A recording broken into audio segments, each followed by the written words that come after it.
There's no doubt about it, Jude Bellingham is one of the very best young footballers in Europe today. After signing for Borussia Dortmund from boyhood club Birmingham City in the summer of 2020, he's gone from strength to strength, clocking up around 2,400 minutes in his first season at the Westfalenstadion, putting in standout performances in the Champions League knockout stages and becoming a regular fixture in the England squad before his 18th birthday. Now in his second campaign in Germany, he isn't letting up, with the club so confident of his abilities in midfield that they were willing to sanction the sale of the experienced Thomas Delaney to Sevilla. But it could have all been very different. Back in 2020, he had the option of joining Manchester United, with the Premier League giants putting in a huge effort to lure him to Old Trafford.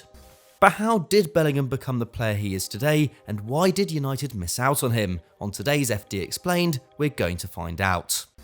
A lot of what we see in Jude Bellingham as a player can be traced back to his upbringing. The son of Mark Bellingham, a police sergeant and prolific striker at non-league level who was estimated to have netted over 700 goals across a career that spanned over 20 years, Jude grew up watching his father play for clubs like Leamington in the Southern League, an experience he is credited with influencing his approach to football. As he told The Guardian in 2020, "It's where I started to get that love for football. I think you can see in the way that I play that I've watched the game from a young age. That non-league style of toughness and being gritty when you need to be is reflected in my game." And it was an aspect of football that Bellingham needed to learn quickly while in the Birmingham Academy. By the time he was at under 10 level, he was dominating games and scoring to such an extent that he was moved up an age group, despite not being particularly big physically compared to his teammates at the time. This meant that he had to work extra hard to assert himself in games and let older opponents know that he was there. As he later said, "That's what made me as rounded as I am, having to battle for every ball, throw myself around and going for tackles that maybe look like I'm going to come out hurt,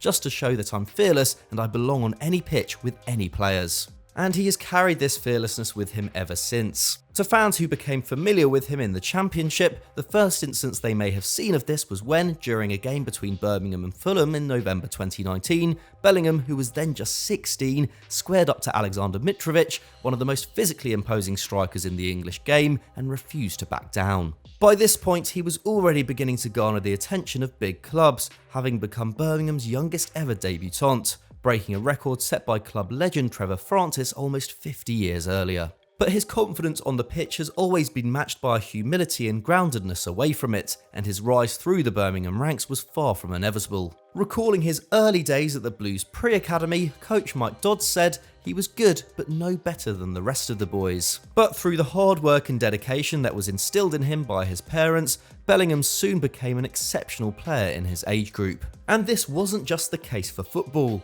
After failing to make the cricket team at his primary school, he spent an entire summer practicing before coming back, getting picked, and helping them reach the national finals. By the time he was 12, Mike Dodds knew he had a special player on his hands, with Bellingham's ability to perform multiple roles to a high level the reason why he ended up wearing the number 22. Speaking with The Athletic in 2020, Dodds explained, "He said he wanted to be a number 10, and I said, I think you can be a 22, a number 4, a number 8, and a number 10, someone who can do it all." And this is the kind of player fans saw when he broke onto the scene at 16. Possessing an excellent first touch and awareness beyond his years, Bellingham could also win possession effectively, dictate play with his passing, beat a man at will, create chances and also provide a threat in the penalty area. In his first senior campaign, he ranked first in the squad for successful tackles, third for completed dribbles, fifth for key passes and sixth for shots, putting up impressive numbers in a side battling relegation.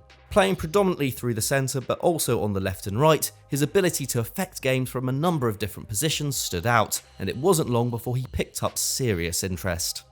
By midway through the 2019-20 campaign, a number of elite clubs were being linked with the teenager, from Man United and Liverpool in England to Bayern Munich and Borussia Dortmund in Germany. Blues manager Pep Clotet even claimed that half of Europe came to watch him at one game. And United were particularly interested. By the end of January, Sky Sports News had reported that the Premier League outfit had made a bid of over £30 million for Bellingham, although their pursuit of Bruno Fernandes soon took precedence. but in truth he'd been on their radar a long time. United had put Bellingham on their watch list almost 3 years earlier, when he had only just turned 14. But it was also around this time that the player decided to stay at Birmingham after visiting a number of elite academies, with his ambition and that of his family for him to become the Blues' youngest ever debutant standing firm over any desires to join a bigger club. It was clear that any potential suitor would have to wait for this career landmark before making a move. By March 2020, the United hierarchy was pulling out all the stops in their efforts to make Bellingham a Red Devil. They invited the youngster for a visit to their Carrington training ground, with both former manager Sir Alex Ferguson and club legend Eric Cantona both present on the day. If it wasn't already apparent that United were desperate to sign him, then it certainly was now. And according to The Athletic, the club came close to finalising personal terms with Bellingham that day. It was also understood that £25 million would be enough to prize him away from Birmingham City, who were reportedly in danger of breaching the Football League's profitability and sustainability regulations, having been docked 9 points for doing so the previous season.